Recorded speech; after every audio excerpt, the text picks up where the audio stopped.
Hello everyone, Ruhi's নতুন আরেকটি ব্লগে সবাইকে স্বাগত জানাই। আশা করছি সবাই ভালো আছেন, আমরাও ভালো আছি। আসলে সময় সুযোগ না থাকলে কোনো কারণ ছাড়া সবাই মিলে একসাথে তো বেরোনো হয় না, তাই যখনই সুযোগ পাই সেটা কাজে লাগিয়ে ফেলি। অনেক দিন পর সবাই মিলে একসাথে বেরিয়ে ভাবলাম কোথায় যাই। তো সবার প্রথমে রাজেশ বলল যে চলো আগে একটু চা খাওয়া হোক, তারপরে ডিসাইড করব যে কোথায় যাব। তো সবাই মিলে গেলাম শর্মা স্ন্যাক্সে। ওখানে বেশ স্ন্যাক্স আর চা দুটোই আমাদের খুব পছন্দের। তো সবাই মিলে একটু চা খেলাম। তারপরে রাজেশকে অনেকক্ষণ ধরে বললাম যে রাজেশ একটা জায়গায় নিয়ে যাবে। রাজেশ বলল কোথায়?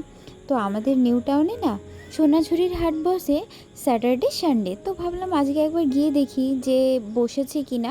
ওটা না খুব সুন্দর, বিভিন্ন জায়গার হস্তশিল্প কারিগররা ওই মেলাতে তাদের বিভিন্ন হাতের কাজের জিনিস বিক্রি করেন এবং অনেকটা এরিয়া জুড়ে এই মেলাটা বসে। আমরা আগে অনেকবারই গেছি।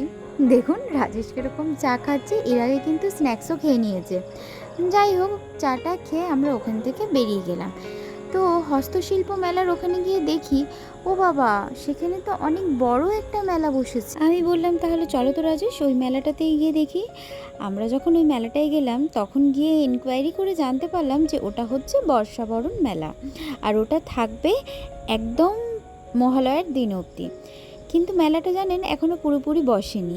মেলাটা যেহেতু আছে আপনারা গিয়ে অবশ্যই ঘুরে আসুন। আজকের মতো ভিডিওটা এখানেই শেষ করছি, টাটা।